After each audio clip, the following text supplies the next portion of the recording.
बिस्मिल्लाहिर्रहमानिर्रहीम अस्सलामुअलैकुम वरहमतुल्लाहि वबरकातुहू। उम्मीद है दोस्तों आप सब खैर और आफियत से ही होंगे। आज के अपने इस वीडियो के अंदर हम CS 302 डिजिटल आर्ट की डिज़ाइन का लेक्चर नंबर 32 जो है वो कवर करने जा रहे हैं।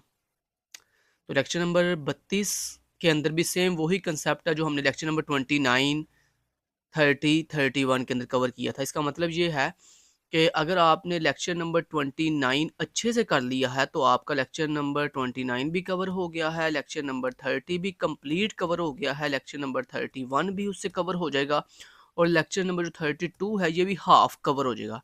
कितना? हाफ जो है वो ये भी कवर हो जाएगा। तो मतलब लेक्चर नंबर 29 इतना इंपॉर्टेंट है। अगर सिर्फ इस एक लेक्चर के करने से आपके 29 भी कवर हो जाएगा, 30 भी, 31 भी और 32 भी हाफ कवर हो जाएगा। क्लियर हो गया? चलिए, तो यहाँ पे दोस्तों आप देख सकते हो कि वही कंसेप्ट जो हमने इम्प्लीमेंटेशन ऑफ सर्किट डिज़ाइन पढ़ा था ना लेक्चर नंबर 29 की लास्ट में, जिसकी 6 स्टेप्स थे, उसी के अंदर हमने पहले जेके फ्लिप फ्लॉप पढ़ा, फिर हमने एसआर फ्लिप फ्लॉप पढ़ा। तो अब डी फ्लिप फ्लॉप के अकॉर्डिंग सर बोल रहे हैं कि आप किस तरह से डी फ्लिप फ्लॉप को अगर यूज़ करके हमने इम्प्लीमेंटेशन करनी हो तो वो किस तरह से कर सकते हैं। तो इसके भी सेम वही स्टेप्स है। ठीक हो गया? अच्छा, अब यहाँ पे दोस्तों आपको पता है पहला स्टेप क्या होता है? पहला स्टेप ये होता है स्टेट डायग्राम। अब स्टेट डायग्राम आपको मैंने बताया था प्रीवियस लेक्चर के अंदर भी कि अगर आप चाहे जेके फ्लिप फ्लॉप यूज़ करो, चाहे आप एसआर फ्लिप फ्लॉप यूज़ करो, चाहे आप डी फ्लिप फ्लॉप यूज़ करो, तीनों फ्लिप फ्लॉप को यूज़ करने की सूरत में आपकी जो फर्स्ट स्टेप है स्टेट डायग्राम वो कॉमन रहेगा। उसके बाद जो इसका सेकंड स्टेप होता है इम्प्लीमेंटेशन का, वो होता है नेक्स्ट स्टेट टेबल। अब नेक्स्ट स्टेट टेबल भी दोस्तों आपके तीनों flip flop, JK flip flop, SR flip flop और डी फ्लिप फ्लॉप, तीनों फ्लिप फ्लॉप की सूरत में आपका जो सेकंड स्टेट है नेक्स्ट स्टेट टेबल के नाम से वो भी कॉमन रहती है। अब उसके बाद दोस्तों जो तीसरी स्टेट है फ्लिप फ्लॉप ट्रांजिशन टेबल, इसमें थोड़ा सा फ़र्क आता है। अगर आपका जेके फ्लिप फ्लॉप है तो उसका ये जो फ्लिप फ्लॉप ट्रांजिशन टेबल कुछ और होगा, अगर आपका एसआर फ्लिप फ्लॉप है तो उसका कुछ और होगा, और अगर ये डी फ्लिप फ्लॉप है तो उसका ये वाला आपका फ्लिप फ्लॉप ट्रांजिशन टेबल होगा। अब इसमें आप दोस्तों देख सकते हो ये आप फ्लिप फ्लॉप की इनपुट है और ये इसकी आउटपुट ट्रांजिशंस है। अब अगर डी की जो इनपुट है अगर वो 1 होगी तो आपकी जो आउटपुट है ट्रांजिशन के अंदर वो 1 आएगी। अगर आपकी डी इनपुट जो है वो 0 होगी तो आपकी जो ट्रांजिशन इनपुट है वो भी 0 होगी। तो ये इसका सिंपल सा एक ट्रांजिशन टेबल है डी फ्लिप फ्लॉप के अकॉर्डिंग, जो कि स्टेप नंबर 3 के अंदर आपने बयान कर दिया। अब दोस्तों इसी transition flip flop transition table को देखते हुए आपने के मैप का इनपुट टेबल सबसे पहले ड्रा करना है। तो ये डी फ्लिप फ्लॉप का इनपुट टेबल है, जो कि सर आपको पेपर में दे भी सकते हैं और कह सकते हैं कि इस इनपुट टेबल को देखते हुए डी फ्लिप फ्लॉप के जो के मैप्स हैं उनको ड्रा करो। ठीक है, तो ये हमारे पास डी फ्लिप फ्लॉप का क्या जी इनपुट टेबल है, जिसके अंदर ये इसकी 3 जो प्रेजेंट स्टेट है, ये 3 प्रेजेंट स्टेट क्यों है? क्योंकि यहाँ पे हमने डी फ्लिप फ्लॉप 3 क्योंकि हमने यहाँ पे दोस्तों सबसे पहले 3 बिट काउंटर बनाना है। तो 3 बिट काउंटर बनाने के लिए हमें 3 डी फ्लिप फ्लॉप आपस में अटैच करने पड़ेंगे। तो आपको पता है ये जो क्यू आउटपुट है, ये हर फ्लिप फ्लॉप की अपनी-अपनी होती है। तो 3 फ्लिप फ्लॉप है ना, तो ये देखो ये जो Q0 है ये बेसिकली आपके फर्स्ट डी फ्लिप फ्लॉप की आउटपुट है। ये Q1 जो है आपके सेकंड डी फ्लिप फ्लॉप की आउटपुट है और ये जो Q2 है, ये आपके थर्ड फ्लिप फ्लॉप की जो है वो Q आउटपुट है। उसके बाद ये उसकी सेम वैसे ही जैसे ये इसकी सिर्फ फ़र्क इतना था, ये जो Q0, Q1, Q2 जो है ये इसकी प्रेज़ेंट स्टेट है। तीनों प्रेज़ेंट स्टेट की आउटपुट है तीनों फ्लिप फ्लॉप के अंदर, और ये जो है इसकी नेक्स्ट स्टेट की आउटपुट है Q0, Q1, Q2। Q0 first D flip flop की नेक्स्ट स्टेट आउटपुट है और Q1 second D flip flop की Q नेक्स्ट स्टेट आउटपुट है, और ये Q2 जो है वो थर्ड फ्लिप फ्लॉप जो डी फ्लिप फ्लॉप है उसकी आउटपुट है नेक्स्ट स्टेट के अकॉर्डिंग। उसके बाद ये आपके 3 फ्लिप फ्लॉप जो आपने यूज़ किए हैं डी फ्लिप फ्लॉप, उनके अंदर ये आपकी फर्स्ट फ्लिप फ्लॉप की डी इनपुट है, ये उसकी सेकंड फ्लिप फ्लॉप की डी इनपुट है और ये उसकी थर्ड फ्लिप फ्लॉप की डी इनपुट है। तो ये आपके इस बेसिकली डी फ्लिप फ्लॉप के इनपुट्स कॉलम्स हैं, जो कि ये 3 हैं, और इन्हीं तीनों इनपुट कॉलम्स की आपने 3 के मैप बनाने हैं। जैसे मैंने आपको प्रीवियस लेक्चर में भी बताया था कि अगर जेके फ्लिप फ्लॉप हो या एसआर फ्लिप फ्लॉप हो, उसमें चूँकि हमारे पास 6 इनपुट्स होती हैं टोटल, यानी J2 K2 and J1 K1 और J0 एंड K0। तो उसकी 6 इनपुट होती है, तो हमने 6 के मैप ड्रा करते हैं। अब यहाँ पे जो कि मैंने आपको बताया था कि जितने फ्लिप फ्लॉप के जितने ये इनपुट्स हों, जितने कॉलम हों, उतनी हमने जो है वो के मैप ड्रा करने हैं। तो अब यहाँ पे 3 है, D2, D1 और D0। तो हम यहाँ पे 3 जो है फ्लिप फ्लॉप बनाएँगे, और सॉरी के मैप बनाएँगे। ये जो कि फर्स्ट के मैप है ये बेसिकली आपका D2 के लिए है। ये जो आपको के मैप दिखाई दे रहा है, ये के मैप जो जिसको मैंने हाइलाइट किया, ये D1 के लिए बनाया गया है, और ये जो है ये बनाया गया है आपके D0 के लिए। ठीक है, मतलब फर्स्ट फ्लिप फ्लॉप के लिए। अच्छा, अब इसको करने का तरीका क्या क्या होता है, वो मैं आपको प्रीवियस सेक्शन में ऑलरेडी बता चुका हूँ कि सबसे पहले हमने जो आपकी प्रेजेंट स्टेट के अंदर जितने भी ये लिटरल्स हैं, इन लिटरल्स को देखना कितने हैं, 3 है। तो 3 के अंदर इस तरह हम लिखेंगे Q2 Q1 नीचे आ जाएगा, स्लैश से पहले आ जाएगा, और Q0 स्लैश के बाद। इसके इस तरह इसके अंदर भी Q2 Q1 स्लैश से पहले और Q0 स्लैश के बाद, Q2 Q0 Q1 जो है स्लैश से पहले, Q0 स्लैश के बाद। उसके बाद ये जो Q2 Q1 स्लैश से पहले, इनके ये 4 पॉसिबल कॉम्बिनेशन लिखे हुए हैं, 0 0 0 1 1 1 एंड 1 0, और ये जो 0 और 1 है, ये बेसिकली इन तीनों के मैप के अंदर, इन तीनों के मैप के अंदर ये जो 0 1 है, ये बेसिकली Q0 के लिए पॉसिबल कॉम्बिनेशन लिखे गए हैं। उसके बाद इन पॉसिबल कॉम्बिनेशन को देखते हुए हमने फर्स्ट रो को पकड़ना, मतलब ये जो आपकी पहला के मैप है, इसके लिहाज से भी सेम यही ट्रिक अप्लाई करेंगे, इसके लिहाज से भी और इसके लिए भी। अब अगर फर्स्ट के मैप है तो उसके अंदर आप पहले ये देखोगे Q आउटपुट, Q की present state, Q0 Q1 and Q2 की, इस स्टेट के अकॉर्डिंग आपने Q2 की सबसे पहले वैल्यू जो है वो वहाँ पे पुट करनी है। तो जैसे यहाँ पे देख सकते हो Q2 0 है, Q1 0 है, Q0 0 है। तो यहाँ पे ये देखो, ये Q2 भी 0, Q1 भी 0 और ये Q0 0। तो यानी ये वाली रो के अंदर ये वाला जो कॉलम है, मतलब ये वाला जो सेल है, इसके अंदर हम क्या पुट कर देंगे, ये वाले इस रो के बिल्कुल आगे जो Q2 की वैल्यू है, क्योंकि क्योंकि यहाँ पे आपने सारी इस के मैप के अंदर सारी वैल्यू जो है Q2 वाले कॉलम की पुट करनी है, ये वाले कॉलम की, और इस के मैप के अंदर आपने ये वाली D2 वाली, सॉरी जो D1 वाला कॉलम है, इसकी वैल्यूज पुट करनी है। और ये जो आपका के मैप है, इसके अंदर आपने ये D0 वाली जो पूरे कॉलम के अंदर इनपुट्स हैं, ये आपने यहाँ पे फिल करनी है। रोल्स सेम वही रहेगा कि ये 3 वैल्यू देखो और इन 3 वैल्यूज के अकॉर्डिंग यहाँ पे सेल सेलेक्ट करो, उस सेल के अंदर जाके अपने उस मुतलका के जिसका ये के मैप है, उसके कॉलम में जाकर वो वाली वैल्यू उठाकर वहाँ पे फिल कर दो। ठीक है, उसके बाद फिर जब ये के मैप बन जाते हैं, उसके बाद इन के मैप से हम क्या करते हैं जी, ग्रुपिंग करते हैं। इस के मैप की ग्रुपिंग करते हैं। ग्रुपिंग किस तरह से करते हैं, जिन जिन सेल्स के अंदर 1 है, उन वंस के हमने उन 1 वाले सेल की हमने ग्रुपिंग करनी होती है। अब यहाँ पे आप देख सकते हो, ये जो 2 वंस हैं, ये आपस में मिलकर एक ग्रुप बना देंगे। उसके बाद ये जो 2 वंस हैं, ये आपस में मिलकर ग्रुप बना देंगे, और ये अकेला बच गया, इसका एक सिंगल का ग्रुप बन जाएगा। उसके बाद इसी तरह ये 2 मिलकर आपस में ग्रुप बना लेंगे, और ये वाला कॉर्नर वाला सेल और ये वाले कॉर्नर वाला सेल आपस में मिलकर ग्रुप बना लेंगे। उसके बाद ये 4 का एक ही ग्रुप बन जाएगा इस के मैप के अंदर। अब सबसे पहले ये के मैप है, ये किसके लिए है, D2 के लिए। अब D2 के लिए ये सारे बताया कि इसके अंदर जब आप ये ग्रुपिंग करोगे, तो उस ग्रुपिंग से आपकी ये वाली फाइनल एक्सप्रेशन जो है वो जो सिंपलीफाइड जो एक्सप्रेशन है वो D2 की ये आएगी। तो ये D2 का के मैप है, इसके अंदर ये जो मैंने आपको ग्रुपिंग करके दिखाई है, इन ग्रुपिंग से आपने सबसे पहले इसकी एक्सप्रेशन देखनी है, उसको सिंपलीफाइड करना है, और उसके बाद ये D2 की एक्सप्रेशन आ जाएगी। इस तरह ये जो सेकंड के मैप है, इसके अंदर ये जो ग्रुपिंग आपने 2 ग्रुप बनाया है, एक ये वाला ग्रुप 2 का और एक ये वाला कॉर्नर वाला ग्रुप, इसकी जो एक्सप्रेशन आएगी, उस एक्सप्रेशन को सिंपलीफाई करके आपने ये D1 की एक्सप्रेशन एक्सप्रेशन लिख दी। ठीक है, और ये इसको पढ़ेंगे कैसे, इसको ये बेसिकली D2 की जो एक्सप्रेशन आई है वो है Q2 exclusive are Q1 Q0। यहाँ पे Q0 एक्सक्लूसिव आर Q1, और यहाँ पे D0 की चूंकि ये एक ही ग्रुप बन गया है, तो इस ग्रुप के अंदर जो कॉमन वैल्यू है वो है Q0 बार, तो यहाँ पे लिख दिया Q0 बार। अब जो है ये बेसिकली सर ने कैसे किया वो मैं आपको बता देता हूँ। यहाँ पे आप देखो, सबसे पहले आप ये ग्रुपिंग आपको पता है जब कर लेते हैं, उसके बाद इनमें कॉमन वैल्यू ढूँढते हैं।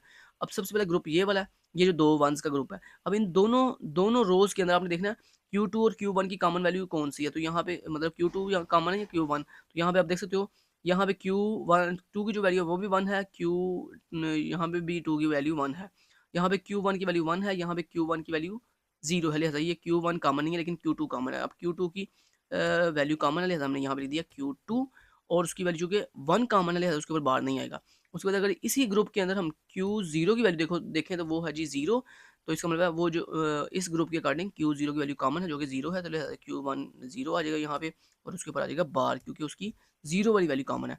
इस तरह अब ये जो ग्रुप आपने बनाया, ये 2 का ग्रुप जो बनाया आपने, ये वाले लास्ट वाले 2 सेल्स का ग्रुप जो बनाया है, इसके अंदर कॉमन क्या है, इसके अंदर Q2 की वैल्यू 1 है जो कि कॉमन है। तो यहाँ पे आप लगाओगे पहले प्लस, क्योंकि आपको पता है ना, नेक्स्ट नेक्स्ट ग्रुप की एक्सप्रेशन लिखने से पहले हम क्या लगाते हैं, प्लस लगाते हैं। तो यहाँ पे हम लगा दिया, प्लस लगा दिया। उसके बाद क्या करेंगे, अब हम ये इस 2 सेल्स के अंदर Q2 कॉमन है जो कि 1 है, तो यहाँ पे लिख दिया हमने Q2, जिसकी वैल्यू 1 थी, इसके ऊपर बार नहीं आएगा। उसके बाद इसमें कॉमन क्या है, Q1 कॉमन है, तो Q1 लिख देंगे, तो Q1 के ऊपर बार आएगा क्योंकि उसकी 0 वाली वैल्यू कॉमन है। उसके बाद इन दोनों सेल्स के अंदर जो Q0 है वो कॉमन नहीं है, जैसे इसको छोड़ देंगे। उसके बाद लगाएंगे प्लस, प्लस लगाने के बाद देन ये वाला हमारे पास ग्रुप है जिसमें एक ही सेल है, तो इस एक ही सेल के अंदर हमारे पास तीनों लिटरल्स कॉमन है, मतलब Q2 Q1 एंड Q0 तीनों लिखेंगे। तो Q2, ठीक है, ये Q1 और Q0 तीनों कॉमन है, तीनों लिख लीजिए। अब इस सेल के अकॉर्डिंग जो है Q2 की वैल्यू 0 है, लिहाज़ा Q2 के ऊपर आ जाएगा बार, उसके बाद Q1 की वैल्यू 1 उसको छोड़ देंगे, Q0 की वैल्यू भी 1 है उसको भी छोड़ देंगे। अब दोस्तों ये हमारे पास आई है D2 की ये एक्सप्रेशन आई है। अब आप सोचोगे ये इतनी बड़ी एक्सप्रेशन है और यहाँ पे सामने इससे लिखी हुई है। दोस्तों बेसिकली इसको हम अब करेंगे बूलियन रूल्स एंड लॉज़ को यूज़ करते हुए हम इसको करेंगे सिंप्लीफाइड। अब सिंप्लीफाइड कैसे करेंगे? अगर आप दोस्तों गौर करो ज़रा, तो ये देखो, ये आपकी फर्स्ट जो मिन टर्म है इसके अंदर और ये जो सेकंड मिन टर्म है इसके अंदर Q2 कॉमन है। ये देखो यहाँ पे भी Q2 है, यहाँ पे भी Q2 है। तो लिहाज़ा ये Q2 और Q2 चूँकि कॉमन है इसको हम खत्म कर दिया। बाकी जो हमारे पास एक्सप्रेशन बच गई वो इसके अंदर बच गया Q0 बार, यहाँ से बच गया Q0 बार प्लस यहाँ से हमारे पास बच गया Q1 बार। तो हमने यहाँ पे लगा दिया Q1 बार। उसके बाद प्लस और आगे ये वाली एक्सप्रेशन हम वैसे लिख देंगे Q2 बार, Q2 बार और Q1 और Q0, Q1 और Q0। अब दोस्तों आप अगर गौर करो तो ये देखो यहाँ पे देखो इस मिनट के अंदर Q0 बार है, जबकि इस मिनट के अंदर Q0 सॉरी यहाँ पे Q0 होना है। Q0 जो है विदाउट बार है। अब अगर आप गौर करो तो इसमें Q1 बार है और इसके अंदर Q1 विदाउट बार है। तो दोस्तों ये बात याद रखिएगा, अगर आप इस Q2 को खत्म कर दो, फिलहाल के लिए Q2 को बाहर निकाल दो। मान लो कुछ इस तरह से Q2 को आप इस तरह से अगर बाहर निकाल दो इनमें से, तो बाकी जो आपके पास एक्सप्रेशन बचेगी ना वो बचेगी Q0 बार, Q1 बार और Q1 और Q0 ऐसे बचेगी। तो दोस्तों ये बात याद रखिएगा, देखो Q1 और Q1 दोनों कॉमन है, लेकिन फ़र्क सिर्फ इतना है कि इसके ऊपर बार नहीं है, इसके ऊपर बार है। ये Q0 ये भी है और Q0 ये भी है, दोनों सेम है, लेकिन फ़र्क सिर्फ इतना है इसके ऊपर बार है, इसके ऊपर बार नहीं है। तो दोस्तों जब इस तरह की एक्सप्रेशन हो कि सेम लिटरल्स हो लेकिन एक के ऊपर बार हो, एक के ऊपर बार ना हो, तो इसका जो एक सिंप्लीफाइड आपने रूल पढ़ा था मिड टर्म से पहले, जो मैंने आपको लेक्चर पढ़ाया था उसमें एक रूल आपने पढ़ा था कि अगर दो मान लो लिटरल्स हैं कुछ इस तरह से A1 प्लस A1 बार, A1 बार ऐसे अगर लिखा हुआ है, ठीक है? तो आप इसको ऐसे लिख सकते हो A1 मतलब ऐसे, सॉरी इसके साथ एक और लिटरल मान लो आप मिला लो। 1 मिनट हट जाओ, रूल पूरा करने के लिए इसके साथ लिटरल एक मिला लो। इसके साथ एक क्या कर लो? लिटरल मिला लो। मतलब कुछ इस तरह से मैं आपको बना के दिखाता हूँ।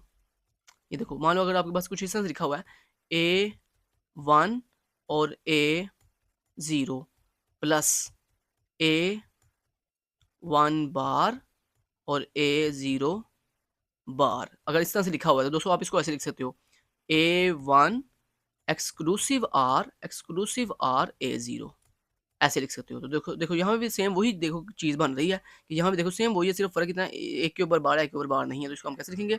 Q2 को ऐसे लिख देंगे, Q2 को क्योंकि Q2 को हम अगर बाहर निकालें तो फिर ये हमारा फार्मूला फुलफिल होता है।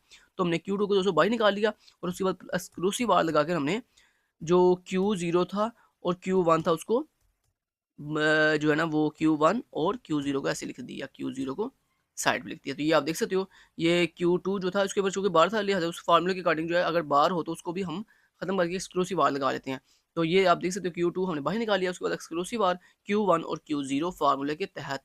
अगर आपको ये फार्मूले नहीं आते, आपको ये रूल्स नहीं आते, तो आप हमारी मिड से पहले वाले सिलेबस देखोगे तो आपको समझ आ जाएगी ये रूल्स कैसे फॉलो किए गए हैं। तो यहाँ पे दोस्तों ये D2 की वैल्यू इस तरह से आई है कॉमन लेने के बाद, रूल्स को फॉलो करने के बाद। उसके बाद ये D1 है। अब D1 के अंदर 2 ग्रुप्स बने हैं, एक ये ग्रुप बना है और एक ये वाला आपका ग्रुप बना है, ठीक है? ये 2 का ग्रुप बना है। सबसे पहले अगर हम इस ग्रुप की बात करें तो इन दोनों के अंदर कॉमन क्या है? Q1 कॉमन है। अगर आप गौर करो ये देखो ये 2 सेल्स है ना, इन दोनों सेल्स के अंदर Q1 की वैल्यू जो है 1 है, मतलब जो कि कॉमन है, तो हम यहाँ पे लिख देंगे Q1। उसके बाद इन दोनों सेल्स के अंदर Q0 की वैल्यू कॉमन है जो कि 0 है, तो यहाँ पे हम लगाएँगे Q0 बार, Q0 बार लगाएँगे। उसके बाद लगाएँगे आगे प्लस, उसके बाद ये 2 जो सेल्स हैं इनके अंदर जो कॉमन वैल्यू है वो कौन-सी है? Q2 कॉमन नहीं है, जबकि Q1 कॉमन है और Q1 की यहाँ पे वैल्यू 0 है, यहाँ पे वैल्यू 0 है, तो मतलब Q1 के ऊपर बार आ जाएगा, Q1 के ऊपर आ जाएगा बार। और उसके बाद यहाँ पे इन दोनों सेल्स के अंदर Q0 कॉमन है, लेकिन वो Q01 की वैल्यू भी 1 है चूँकि, तो उसके ऊपर बार नहीं आएगा। तो यहाँ पे दोस्तों अगर आप गौर हो तो यहाँ पे देखो सेम वही फार्मूला बन गया जो बन रहा है जो मैंने यहाँ पे आपको सिखाया था। तो यहाँ मैंने मेरे ख्याल से एक छोटी-सी गलती ये की है कि यहाँ पे एक बार इसमें आएगा और एक बार एक जो है वो इसमें आएगा, ठीक है? मतलब कुछ इस तरह से ये जैसे यहाँ पे लिखा हुआ है Q1 प्लस Q1 बार, Q0 बार प्लस Q0 ये इस तरह से आएगा। ये थोड़ा-सा मैं आगे पीछे करके हूँ, मतलब दोनों बार एक साइड पे नहीं होते। एक बार इस तरफ होगा और एक सिंपल लिटरल इस तरफ होगा, ठीक है? अच्छा यहाँ पे आप देखो दोस्तों Q1 और ये देखो ये भी Q1 है, लेकिन इसके ऊपर बार नहीं है, इसके ऊपर बार है। यानी यही सा फार्मूला फुलफिल हो रहा है, लिहाज़ा इस फार्मूले के अकॉर्डिंग हम क्या करेंगे, हम इसको ऐसे लिखेंगे Q1 एक्सक्लूसिव आर Q0, या आप इसको आगे-पीछे भी कर सकते हो, वो आपकी मर्ज़ी है, जैसे मर्ज़ी। आप इस तरह Q0 एक्सक्लूसिव आर Q1 लिख लो या Q1 एक्सक्लूसिव आर Q0 लिख लो, फिर भी ठीक है। तो ये देखो ये इस तरह से हमने ये इसको सॉल्व किया। D1 का आंसर क्या है? Q0 एक्सक्लूसिव बार Q1। उसके बाद दोस्तों ये हमारे पास D0 का ये वाला K मैप है। अब इसके अकॉर्डिंग ये एक ही ग्रुप है 4 सेल्स का, और इन 4 सेल्स के अंदर देखो D2 भी कॉमन नहीं है, D1 भी कॉमन नहीं है, लेकिन सिर्फ D0 कॉमन है, जिसकी वैल्यू 0 है, लिहाजा उसके ऊपर Q0 के ऊपर बार आ जाएगा। ये आप देख सकते हो। तो इस तरह से दोस्तों हमने इसकी बना लिया K मैप की सिंपलीफाइड एक्सप्रेशन। अब इसी एक्सप्रेशन को देखते हुए हम जो है अपना 3 flip flop D flip flop आपस में अटैच करेंगे। ये देखो 3 डी फ्लिप फ्लॉप, ये फर्स्ट डी फ्लिप फ्लॉप, ये सेकंड डी फ्लिप फ्लॉप, ये थर्ड डी फ्लिप फ्लॉप, ये D0 है, ये D1 है और ये D2 है। उसके बाद ये Q0 है, ये Q1 है और ये Q2 है, ठीक है? तो इसके ऊपर अब आप अप्लाई कर लो इजीली। वो आपके अल्लाह भला करे। ये अब आप देखोगे यहाँ से क्लार्क्स आपकी कॉमन होगी। अब यहाँ पे सबसे पहले D1 को D0 को देखोगे तो D0 किसके साथ कनेक्ट है? वो बेसिकली D0 कनेक्ट है Q0 बार के साथ। तो ये देखो ज़रा, ये D0 कनेक्ट है Q0 बार के साथ। ये देखो Q0 बार, ये Q0 बार है, ये Q1 बार है, ये Q2 बार है। तो इस तरह से दोस्तों हमने एक्सप्रेशन जो है वो उसको देखते हुए ये सर्किट जो है ड्रा कर लेना है। तो ये सर्किट ड्रा करना मैं आपको ऑलरेडी 29 के अंदर बहुत ब्रीफली एक्सप्लेन किया हुआ है। अच्छा, उसके बाद आगे इसकी क्लॉक डायग्राम, टाइमिंग डायग्राम, तो वो सिंपल ये अप काउंटर की डायग्राम दिखाई जा रही है कि सबसे पहले स्टार्टिंग के ऊपर 0 0 0 होगा, और ये बढ़ते बढ़ते 1 1 2 3 बढ़ते बढ़ते यहाँ पे देखो 1 1 और 1 जो कि 7 की बाइनरी है, मतलब 0 से लेकर 7 तक ये मूव कर रहा है। ये इस तरह डी फ्लिप फ्लॉप को, हालांकि ये कंसेप्ट वो था जो मैंने आपको ऑलरेडी लेक्चर नंबर 29 के अंदर भी समझा दी है, 30 के अंदर भी, 31 के अंदर भी समझा दी है, लेकिन फिर मैंने कहा चलो एक दफ़ा रिवीजन हो जाएगी आपकी दोबारा से डी फ्लिप फ्लॉप के अकॉर्डिंग। बाकी ये देखो दोस्तों, ये आगे हमारा नेक्स्ट जो टॉपिक है ये है जी अप डाउन काउंटर, जो कि हमने लेक्चर नंबर 29 के अंदर कर लिया हुआ है। याद है लेक्चर नंबर 29 के लास्ट पे ये अप डाउन काउंटर की सेम यही एग्जाम्पल सारे वहाँ दी हुई है, यहाँ पे सारे फिर दोबारा रिपीट कर दिया, लिहाजा हम इसको स्किप करने जा रहे हैं। हम इसको नहीं करेंगे क्योंकि ये हमने ऑलरेडी कर ली हुई है, लिहाजा इसको हम कर रहे हैं जी स्किप। तो इसको स्किप करने के बाद दोस्तों नेक्स्ट हमारे पास इस लेक्चर 32 के अंदर नेक्स्ट जो टॉपिक आता है वो है जी स्टेट रिडक्शन। अभी स्टेट क्या होती है? स्टेट दोस्तों ये होती है, देखो आपकी पहली स्टेट जैसे 0, next state 1, next state 2, next state 3, this is a state जिसको आप स्टेजेस कहते होगे। ये हमारी पहली स्टेट है, ये हमारी दूसरी स्टेट है, ये हमारी तीसरी स्टेट है, ये हमारी चौथी स्टेट है, दिस इज अ स्टेट्स। अब स्टेट का तो आपको पता लग गया कि ये this is a states. Reduction का मतलब क्या होता है दोस्तों? रिडक्शन का मतलब ये होता है कि जितनी पॉसिबल स्टेट्स हैं इनको कम करना, मिनिमाइज करना, थोड़ा करना। जैसे यहाँ पे दोस्तों आप देख सकते हो, यहाँ पे ना आपको एक सर्किट स्टेट डायग्राम दिखाई जा रही है, और इस स्टेट डायग्राम के अंदर आप देख सकते हो ये बेसिकली स्टेट डायग्राम किसी काउंटर की नहीं है, ये बेसिकली किसी और सर्किट की स्टेट डायग्राम दिखाई जा रही है। और इस स्टेट डायग्राम के अंदर आप देख सकते हो ये डिफरेंट तरह की स्टेट्स हैं। देखो ए स्टेट है, बी स्टेट है, एफ स्टेट है, ई स्टेट है, जी स्टेट है, डी स्टेट है, सी स्टेट है। ये डिफरेंट जो है इसकी स्टेट दिखाई जा रही है। अब इन स्टेट से क्या मतलब है वो मैं आपको पहले समझा दूँ, उसके बाद आपको बताता हूँ यहाँ पे रिडक्शन का क्या मतलब है। अब यहाँ पे दोस्तों आप देखो ये स्टेट है ए, अब इस स्टेट से आगे एरो जा रहा है बी की तरफ। अब इस एरो के ऊपर लिखा हुआ है 1/0। अब इसका क्या मतलब है दोस्तों? ये जो स्लैश से पहले वैल्यू है ना, ये बेसिकली आपकी इनपुट को रिप्रेजेंट कर रही है, और ये जो स्लैश के बाद वैल्यू है ये आपकी आउटपुट को रिप्रेजेंट कर रही है। यानी इसका मतलब दोस्तों ये है कि अगर आप ए के ऊपर, ये जो ए स्टेट है, इसके ऊपर अगर इनपुट 1 अप्लाई करोगे ना, तो आपके पास जो आउटपुट आएगी वो 0 आएगी, आउटपुट क्या आएगी? 0 आएगी। और आप ए से जो है वो कहाँ पे मूव कर जाओगे? बी पे मूव कर जाओगे। ये आप ए से बी पे कब मूव करोगे? जब आप ए के ऊपर जो है वो इनपुट 1 अप्लाई करोगे। ऐसे ही देखो ये बी है। अब वो कह रहा है अगर आप बी के ऊपर इनपुट 0 अप्लाई करोगे तो आपके पास जो आउटपुट आएगी वो 1 आएगी, और आप बी से दोबारा वापस बी पे ही मूव कर जाओगे जब आप बी के ऊपर 0 इनपुट अप्लाई करोगे। ऐसे ही दोस्तों वो कह रहा है अगर आपने बी के ऊपर जो है वो 1, अब यहाँ पे लिखा हुआ है 1/1, इसका मतलब ये है कि अगर आप बी जो आपका स्टेट है उसके ऊपर अगर इनपुट आप 1 अप्लाई करते हो तो उससे आपकी जो आउटपुट आएगी वो 1 आएगी, और आप अगर बी के ऊपर इनपुट 1 अप्लाई करते हो तो उससे आप जो है वो सी पे मूव कर जाओगे। ऐसे ही बाकी सारा भी बताया हुआ है कि सी के ऊपर अगर आप इस तरह, ये देखो ये सी का एरो जो है ये बता रहा है कि अगर सी के ऊपर अगर आप 1 इनपुट अप्लाई करते हो तो उससे क्या होगा कि आपकी जो आउटपुट आएगी वो भी 1 आएगी, और उससे 1 इनपुट सी के ऊपर 1 इनपुट अप्लाई करने से आप जो है एफ पे मूव कर जाओगे। ठीक है, तो इस तरह से दोस्तों ये स्टेट डायग्राम जो है वो दिखाई जा रही है, बताई जा रही है। अब इस स्टेट डायग्राम में देखो डिफरेंट स्टेट्स हैं ए बी सी, जैसे मैंने आपको पहले बताया A B C D E F G. तो क्या हम ऐसे कर सकते हैं कि इसमें कुछ स्टेट हम कम कर सकें, मिनिमाइज कर सकें, कम खत्म कर दें इसमें से, मतलब कुछ स्टेट खत्म हो जाए। मतलब जैसे मान लो मैं कहता हूँ जी ये ई यहाँ से खत्म हो जाए, जी खत्म हो जाए, सी खत्म हो जाए, एफ खत्म हो जाए। तो मतलब कहने का ये है कि ये आपके पास एक स्टेट डायग्राम है। इस स्टेट डायग्राम में ये जो स्टेट्स हैं ए ई एफ और सी, क्या पॉसिबल हो सकता है कि आप इन स्टेट्स को मिनिमाइज कर सको, मतलब कम कर सको, इनमें से कुछ स्टेट्स को डिलीट कर सको? दोस्तों इसी को हम कहते हैं स्टेट रिडक्शन। या मतलब एक स्टेट डायग्राम में से जो डिफरेंट स्टेट्स हैं उसमें से कुछ स्टेट्स को ख़त्म कर देना, मिनिमाइज़ कर देना, कम कर देना, क्या कहलाता है? स्टेट रिडक्शन कहलाता है। ठीक हो गया जी? अच्छा जी, तो ये तो मैंने आपको समझा दिया सारा। अब यहाँ पे देखो सेम वही चीज़ जो मैंने आपको अभी ऊपर बताई है, ये देखो जो कह रहा है, ये ऊपर जो रो है ये स्टेट को रिप्रेज़ेंट कर रही है, नेक्स्ट इनपुट को रिप्रेज़ेंट कर रही है और नेक्स्ट आउटपुट को रिप्रेज़ेंट कर रही है। देखो वो कहता है अगर स्टेट ए है, उसके ऊपर अगर 1 इनपुट अप्लाई की जाएगी, तो हमारे पास जो आउटपुट आएगी वो 0 आएगी और हम ए से बी में मूव कर जाएँगे। ऐसे वगैरह अगर हम बी जो स्टेट है उसके ऊपर 1 अप्लाई करते हैं, तो उसकी जो आउटपुट आएगी वो भी 1 आएगी और हम बी से जो है वो सी में मूव कर जाएँगे। ऐसे ही वो बता रहा है सी के ऊपर अगर हम 1 इनपुट अप्लाई करते हैं, तो हमारे पास जो आउटपुट आएगी वो 1 आएगी और हम सी से जो है वो एफ पे मूव कर जाएँगे। तो ऐसी वो जो चीज़ मैंने आपको अभी भी ऊपर समझाई थी वही चीज़ यहाँ पे बताई जा रही है। ठीक है? अब दोस्तों इसी चीज़ को देखते हुए ये देखें हमने यहाँ पे क्या बना लिया है, हमने यहाँ पे नेक्स्ट स्टेट टेबल बना लिया। अभी इस नेक्स्ट स्टेट टेबल में बेसिकली क्या बताया जा रहा है, ये आपकी बेसिकली सारी की सारी प्रेज़ेंट स्टेट्स हैं ये आपकी ए, B, C, D, E, F और जी। ये आपकी प्रेज़ेंट स्टेट्स हैं। अब इन प्रेज़ेंट स्टेट से आपकी नेक्स्ट स्टेट कौन-सी होगी और आपकी आउटपुट कौन-सी होगी वो बताई जा रही है। देखो, वो कहता है अब यहाँ पे दोस्तों x0 और x1 का क्या मतलब है? इसका मतलब ये है बेसिकली कि अगर आप x के ऊपर 0 अप्लाई करते हो तो फिर उसकी नेक्स्ट स्टेट क्या होगी? और अगर आप a के ऊपर जो है वो 1 मतलब a के ऊपर जो x की वैल्यू है वो 1 अप्लाई करते हो तो फिर आपकी जो नेक्स्ट स्टेट है वो क्या होगी? ऐसे ही वो बता रहा है अगर a जो स्टेट है आपकी मतलब जो a आपकी प्रेज़ेंट स्टेट है उसके ऊपर अगर आप x की वैल्यू 0 अप्लाई करते हो तो फिर आपकी जो आउटपुट है वो क्या आएगी? और अगर आप जो है वो अपने इस a स्टेट के ऊपर अगर x की वैल्यू 1 अप्लाई करते हो तो फिर आपके पास जो आउटपुट है वो क्या आएगी? तो ये बेसिकली वो बताना चाह रहा है आपको। क्लियर हो गया? अब यहाँ मैं आपको समझा देता हूँ इस बारे में। ये जो कि मैंने ऊपर भी बता दिया ऑलरेडी दोबारा से बता देता हूँ। ये देखें वो कह रहा है अगर हमारे पास स्टेट A है प्रेज़ेंट और उसके ऊपर अगर हम 0 वैल्यू अप्लाई करें ये x बेसिकली समझ लें कि वेरिएबल है। ये कोई नई चीज़ नहीं है, ये कोई स्टेट नहीं है। ये बेसिकली x बता रहा है कि अगर x की वैल्यू x मीन वेरिएबल की वैल्यू या इसको आप और सिंपल कर लो तो मतलब आप कह सकते हो कि x की वैल्यू 0 का मतलब ये है कि आप 0 वैल्यू किसके ऊपर अप्लाई कर रहे हो? ए के ऊपर अप्लाई इन स्टेट्स के ऊपर अप्लाई कर रहे हो, ठीक है?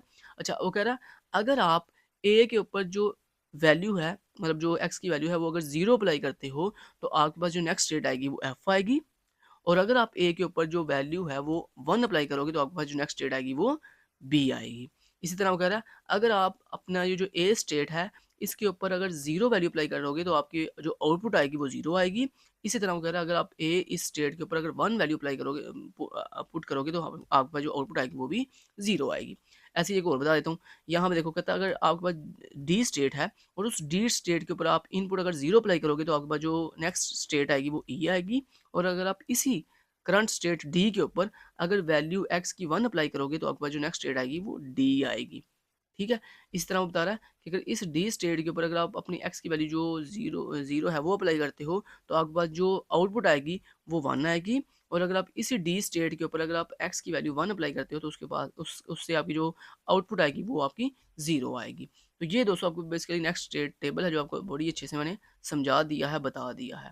ठीक है? अब दोस्तों इस इसी ये जो आपने नेक्स्ट स्टेट टेबल बनाया ना, इसी नेक्स्ट स्टेट टेबल में बेसिकली आपने इसको ये जो स्टेट्स हैं इनको मिनिमाइज़ करना मतलब कम करना। अब कैसे कम करते हैं वो रूल सुन लें। रूल दोस्तों ये है कि आपने यहाँ पे कोई ऐसी 2 स्टेट ढूँढनी है, कोई ऐसी ये जो आपकी प्रेज़ेंट प्रेज़ेंट स्टेट्स हैं, इनमें से कोई ऐसी 2 स्टेट ढूँढो जिनके ऊपर अगर x की वैल्यू 0 अप्लाई की जाए तो आपके पास नेक्स्ट स्टेट कॉमन आए और अगर x की वैल्यू 1 अप्लाई की जाए तो फिर भी नेक्स्ट स्टेट कॉमन आए। इसी तरह अगर 2 ऐसी स्टेट ढूँढो जिसमें अगर x की वैल्यू 0 अप्लाई की जाए तो उनकी जो आउटपुट है वो सेम आए और सेम ऐसे ही 2 ऐसी स्टेट ढूँढो जिसमें अगर x की वैल्यू 1 उनके ऊपर अप्लाई की जाए दोनों स्टेट्स के ऊपर तो आपके पास जो आउटपुट है वो सेम आए। तो यहाँ पे दोस्तों अगर आप गौर करो तो ये देखो, अगर आप गौर कर रहे हो तो ये मुझे दिखा 2 स्टेट ऐसी ऐसी मिल गई हैं। ये देखो, अगर आप गौर करो तो ये देखो ये एफ और जी ज़रा गौर कीजिएगा ज़रा।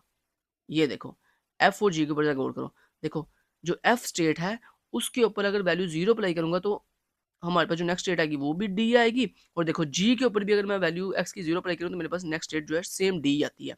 ऐसे देखो, एफ के अंदर भी एक्स की वैल्यू 1 अप्लाई करने से नेक्स्ट स्टेट ई आ रही है और जी के अंदर भी ई आ रही है। ऐसे देखो एफ और जी दोनों के ऊपर अगर मैं एक्स की वैल्यू 0 अप्लाई करूँ तो देखो दोनों की आउटपुट जो है वो 0 आ रही है और दोनों के ऊपर अगर मैं 1 अप्लाई करूँ तो दोनों की आउटपुट जो है वो 0 आ रही है। अब चूंकि दोस्तों ये जो 2 स्टेट्स हैं एफ और जी, इन दोनों की जो नेक्स्ट स्टेट्स हैं वो भी सेम आ रही हैं, जो आउटपुट हैं वो भी सेम आ रही हैं, लिहाजा इन दोनों में से किसी एक को आप डिलीट कर दो, किसी एक को क्या कर दो, खत्म कर दो अपने सर्किट में से। लिहाजा मैंने जी को जो है वो खत्म कर दिया है। किसको खत्म कर दिया? आपकी मर्ज़ी, आप एफ को भी खत्म कर सकते थे, जी को भी खत्म कर सकते थे, मैंने जी को खत्म कर दिया। जैसे ही दोस्तों आपने जी वाली स्टेट को ख़त्म कर दिया ना कंप्लीटली, तो अब आपने क्या करना है, अब जो बाकी रिमेनिंग टेबल बचा है, जो बाकी रिमेनिंग टेबल बचा है, जैसे कि यहाँ बता देता हूँ, जो बाकी रिमेनिंग टेबल बचा है, यानी कुछ इस तरह से बताता हूँ आपको। ये देखो ज़रा, चूँकि डी जी वाली जो स्टेट है ये आपने कंप्लीटली क्या कर दी है, ये रो डिलीट कर दी है पूरी की पूरी। अब आपने क्या करना है, ये जो बाकी आपका टेबल बचा है, इस टेबल के अंदर जहाँ-जहाँ जी है ना, जहाँ-जहाँ जी है उसकी जगह पे आप क्या लिख दो, एफ लिख दो। क्यों? क्योंकि देखो ना जी और एफ की सेम, क्योंकि जो आपने जिन 2 स्टेट में से एक स्टेट डिलीट की है ना, तो जो बाकी रिमेनिंग स्टेट बची है ना, वो वाली स्टेट उसकी जगह ले लेगी जो स्टेट आपने डिलीट की है। तो आपने जी डिलीट की है, अब जहाँ-जहाँ जी होगा वहाँ-वहाँ आप उसकी अल्टरनेट जो स्टेट यानी एफ थी वो लगा दोगे। तो यहाँ पे देखो ये जी लिखा हुआ है, तो यहाँ पे आप एफ लिख दोगे इस जी की जगह पे, और कहीं भी जी नहीं है, बस ठीक है। तो ये आप नेक्स्ट टेबल में 200 के जाके देखो, तो ये देखो, यहाँ पे देखो जो जी स्टेट थी वो देखो खत्म कर दी गई है, और यहाँ पे जो जी लिखा हुआ था वहाँ पे देखो उसने एफ लगा दिया। क्लियर? तो ये आपके पास हमने एक स्टेट जो है वो डिलीट कर दिया, और नीचे देखिए लिखा भी हो next state table with state G eliminate and instance of state G replace with state F. ठीक है। अब दोस्तों ये जो आपके पास नया टेबल आया, इसमें फिर आप अगेन देखो, इसमें फिर आप अगेन दो ऐसी, मतलब ये काम आपने तब तक करते रहना है जब तक आपके पास फुल मिनिमाइज नहीं हो जाती आपकी स्टेट्स। ठीक है। चलें जी, अब दोस्तों हमने इस टेबल में से फिर दो ऐसी स्टेट ढूंढ रही हैं जिनकी जिनके ऊपर अगर हम x की वैल्यू 0 अप्लाई करें और या x की वैल्यू 1 अप्लाई करें, तो हमारे पास जो नेक्स्ट स्टेट है वो भी सेम आए, और जो आउटपुट है वो भी दोनों की सेम आए। तो यहाँ पे दोस्तों अगर आप गौर करो तो ये देखो सी सी और ई, सी और ई, देखो अगर आप गौर करो तो ये आपकी सी वाली लाइन है, ठीक है, और ये आपकी ई वाली लाइन है। अब आप इन दोनों लाइन में देखो कि आपकी नेक्स्ट स्टेट्स और जो आउटपुट स्टेट्स हैं क्या दोनों सेम आ रही हैं। तो ये देखो जरा, सी के अंदर भी देखो नेक्स्ट स्टेट 0 के अप्लाई होने से ए आ रही है, और इसके अंदर भी ए आ रही है। इसके अंदर भी next X equal to 0 apply करने से नेक्स्ट स्टेट एफ आ रही है, और इसके अंदर भी एफ आ रही है। इसमें इसमें देखो 0 आ रही है वैल्यू, इसमें भी 0, और इसमें देखो यहाँ पे 1 वैल्यू आ रही है, और इसमें भी यहाँ पे वैल्यू 1 आ रही है। इसका मतलब सी और ई ये दोनों स्टेट सेम है, लिहाजा मैंने ई को डिलीट कर दिया। जब ई को मैंने डिलीट कर दिया तो बाकी जो बचा है सी, उसको मैं रिप्लेस कर दूंगा जहाँ जहाँ ई लगा हुआ है। इस पूरे टेबल में अब जहाँ जहाँ ई है वहाँ पे मैं सी लगा दूंगा। तो यहाँ पे देखो, यहाँ पे ई है, यहाँ मैं सी लिख दूंगा, यहाँ पे ई है, यहाँ पे मैं सी लिख दूंगा। तो अब नेक्स्ट टेबल में जरा चलो, तो ये देखो इस टेबल के अंदर दोस्तों आप देख सकते हो तो जो हमारे पास ई वाली स्टेट थी वो डिलीट हो गई है, और जहाँ जहाँ ई था देखो, यहाँ पे ई था वहाँ सी लगा दिया, यहाँ पे ई था वहाँ पे सी लगा दिया। लिहाजा ये हमारे पास दोस्तों अब मिनिमाइज जो है स्टेट डायग्राम आई है, स्टेट टेबल आया, नेक्स्ट स्टेट टेबल आया। अब इसी नेक्स्ट स्टेट टेबल को दोस्तों देखते हुए हम क्या करेंगे, इसकी ड्रा करेंगे सर्किट स्टेट डायग्राम। तो ये देखो ये मिनिमाइज हमारी स्टेट डायग्राम आ गई है, सिंप्लीफाइड स्टेट डायग्राम ये बन के आई है। और ये स्टेट डायग्राम हमने खुद से नहीं बनाई, बल्कि ये ऊपर से हमने जो हमें ये देखो ये टेबल गिवन है इससे ही हमने देखे बनाई है। देखो मान लो ये जैसे ए है ना, तो मैंने क्या किया, मैंने ऐसे ए का सर्कल बना लिया, स्टेट का स्टेट कौन सी थी ए, तो मैंने इसको अपनी स्टेट को इस तरह सर्कल सर्कल में लिख दिया। उसके बाद क्या लिखा हुआ है, उसको कह रहा है अगर मैं ए के ऊपर एक्स अप्लाई करता हूँ, सॉरी 0 अप्लाई करता हूँ, तो मेरे पास जो नेक्स्ट स्टेट आएगी वो एफ आएगी। इसका मतलब मैं क्या करूँगा, यहाँ पे एक स्टेट बनाऊंगा एफ, ठीक है, और ए से एरो बनाऊँ लगा दूंगा एफ की तरफ, और उसके ऊपर इनपुट का लिख दूंगा, उसके ऊपर मैं इनपुट लिख दूंगा 0। अगर मैं 0 इसके ऊपर इनपुट अप्लाई करूँ तो मैं ए से कहाँ चला जाऊँगा, एफ पे चला जाऊँगा। और उसके बाद अगर मैं ए के ऊपर 0 इनपुट अप्लाई करूँ तो मेरे पास आउटपुट क्या आएगी, 0 आएगी। तो यहाँ पे 0/0 लिखूंगा मैं। इसी तरह देखो नेक्स्ट दोस्तों, अगर आप ए के ऊपर 1 अप्लाई करते हो तो आप बी पे चले जाओगे। तो यानी यहाँ पे मैं एक और स्टेट बनाऊंगा बी, ठीक है बी, और यहाँ से ए से एरो बनाऊंगा बी की तरफ। और ये मैं ए से बी की तरफ कब जा सकता हूँ, जब मैं ए के ऊपर 1 अप्लाई करूँगा। तो मतलब मैं यहाँ पे ए के ऊपर अगर 1 अप्लाई करूँगा तो फिर मैं बी पे जा सकता हूँ। उसके बाद स्लैश लगा के मैंने आउटपुट क्या लगानी है, अगर मैं देखो इनपुट अगर 1 अप्लाई करता हूँ तो उससे आउटपुट क्या आएगी, उससे देखो आउटपुट आएगी 0, तो मतलब 1/0। तो इस तरह दोस्तों मैंने ये पूरा टेबल बना, पूरी स्टेट डायग्राम बनाई है। ये देखो ऐसे ये देख सकते हो, ये देखो ए से बी की तरफ, ये देखो इनपुट 1 आउटपुट 0, ए से एफ की तरफ ये देखो इनपुट भी 0 आउटपुट भी 0। तो ऊपर देखते हैं कि हमारी भी सेम यही है, ये देखो हमारी भी सेम यही आई है 0/0। कैसा, ऐसे हमने ऊपर से देखिए ये पूरी सिंप्लीफाइड स्टेट डायग्राम बना ली। अब इसी स्टेट डायग्राम को देखकर आगे हमने एक्सप्लेन कर दिया। अब ये जो सिंप्लीफाइड आपने स्टेट डायग्राम बनाई है ना, इसको दोबारा से हमने एक्सप्लेन कर दिया कि अगर ए के ऊपर हम इनपुट 1 अप्लाई करें तो आउटपुट 0 आएगी, और हम ए से बी की तरफ मूव कर जाएंगे। ऐसे ही बी के ऊपर अगर हम इनपुट 1 अप्लाई करें तो आउटपुट 1 आएगी, और हम बी से सी की तरफ मूव कर जाएंगे। तो ऐसे जो ऊपर मैंने समझाया था वही हमने दोबारा से टेबल बनाया, लेकिन इस टेबल को हमने कैसे बनाया, इस अपनी सिंप्लीफाइड स्टेट डायग्राम को देखते हुए। क्लियर हो गया? तो यहाँ तक दोस्तों आपको जो लेक्चर था 32 वो फिनिश होता है। तो इस लेक्चर नंबर 32 के अंदर जो आपने 2 टॉपिक पढ़े हैं, एक डी फ्लिप फ्लॉप को यूज़ करते हुए हमने जो है वो सर्किट इंप्लीमेंट किया, और दूसरा आपने ये स्टेट रिडक्शन वाला टॉपिक जो पढ़ा है, तो इस लेक्चर के अंदर मुझे लगता है जो स्टेट रिडक्शन वाला टॉपिक है ये ज़्यादा इंपॉर्टेंट है as compare to D flip flop के, क्योंकि डी फ्लिप फ्लॉप वाले हमने ऑलरेडी उसके अंदर प्रीवियस लेक्चर 29 के अंदर भी बड़ी दफ़ा पढ़ के आ चुके थे। Thank you so much till then guys, take care, अल्लाह हाफ़िज़।